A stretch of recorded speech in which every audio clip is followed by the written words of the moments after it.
2016 will go down in history as the year that classical liberalism in the United States died. Why?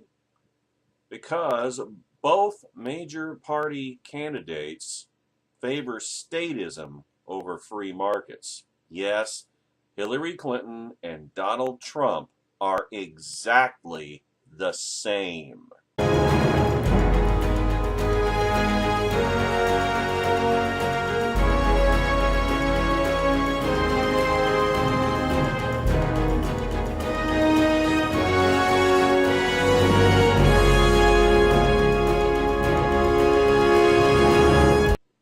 Michael Tanner delivers the eulogy at nationalreview.com this morning. Liberalism is in trouble. Now, I know what you're probably thinking. Well, that's a good thing, right? No, not the authoritarian, big government, modern variety of liberalism. That's doing just fine, with the two leading presidential candidates more or less equally devoted to it.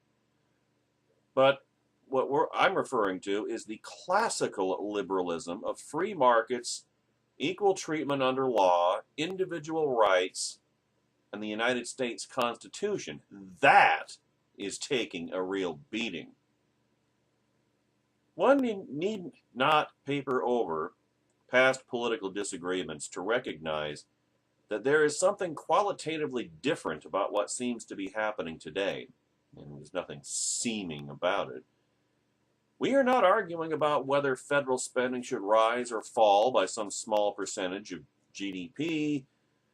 We're not arguing about whether taxes should go up or down. We're not arguing about how to regulate this or that. Sure, those issues come up, but at a more fundamental level, this election is about the relationship between the individual and the state, and neither of the major candidates is taking the side of the individual. Both Donald Trump and Hillary Clinton see government as the preeminent force in our lives. The words liberty, limited government, and constitution almost never pass their lips. Their entire campaigns are based on what government should do for us or give to us. Both candidates believe that it is the government's job to create or preserve jobs. Consider trade. Both Trump and Mrs. Clinton would restrict our right to buy and sell where we please, even though doing so would increase costs to consumers and spark retaliation that could cost jobs elsewhere.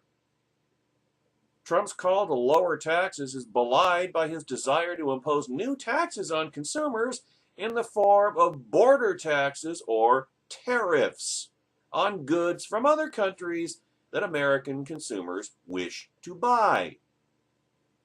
Hillary, of course, doesn't even pretend that she wants to lower taxes. But beyond the economic malpractice, what is truly troubling is the belief that the government should choose which jobs should be shielded from the creative destruction of the free market. As long ago as 1845, Frederic Bastiat pointed out the foolishness of such policies. His satiric Candlemakers' petition posited the Candlemakers Guild asking for protection from their unfair competitor. You ready? Saul. No, not S-A-U-L. Sol. S-O-L. The sun. I'm not making that up. In fact, since at least Adam Smith, free market economists have understood that while there are always winners and losers, trade enriches society overall, increasing both growth and innovation. The needs of the many outweigh the needs of the few or the one.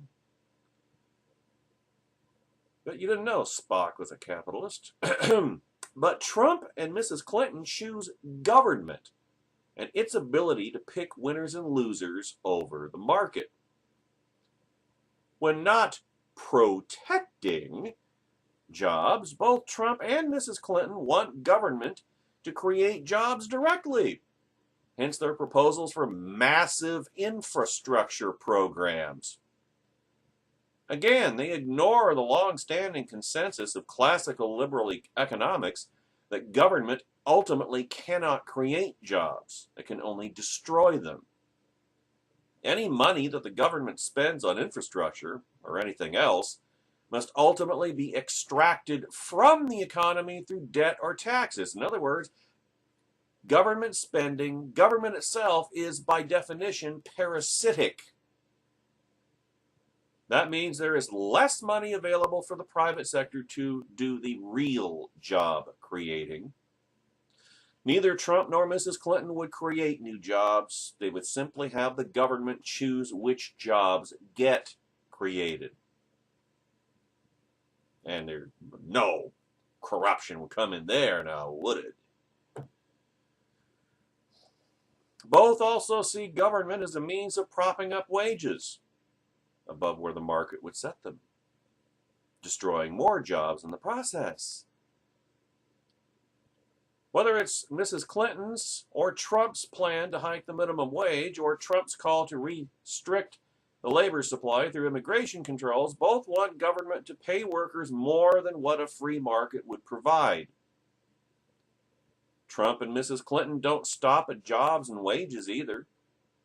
From health care to child care to retirement, both see it as government's job to provide Americans with whatever we need. If there is a problem faced by someone somewhere in America, they believe that government can and should intervene. Statist Avengers assemble. This obviously flies in the face of government failures in everything, from the war on poverty to the war on drugs, but it is a recipe for essentially unlimited government, which I'm pretty sure is unconstitutional.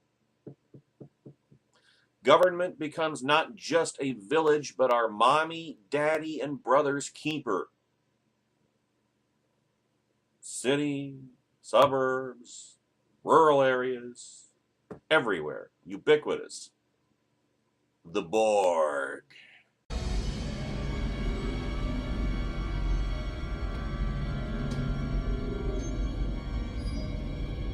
I am Locutus of Borg.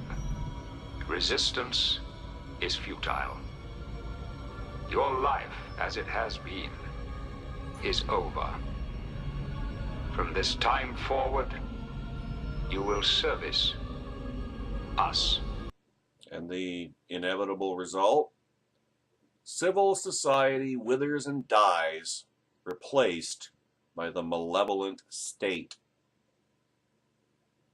Nor does Trump and Mrs. Clinton's love affair with government power stop with economics.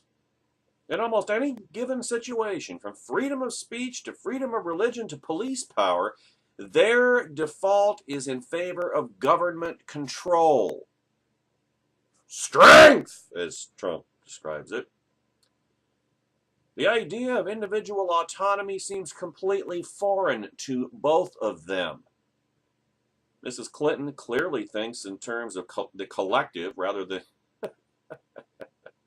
the Borg, rather than the individual, and Trump compounds his anti-liberalism, anti-classical liberalism, with appeals to nationalism and racial resentment. Thus, the reason why I refer to Mrs. Clinton as a Marxian socialist and Trump as a national socialist, or fascist, if you will.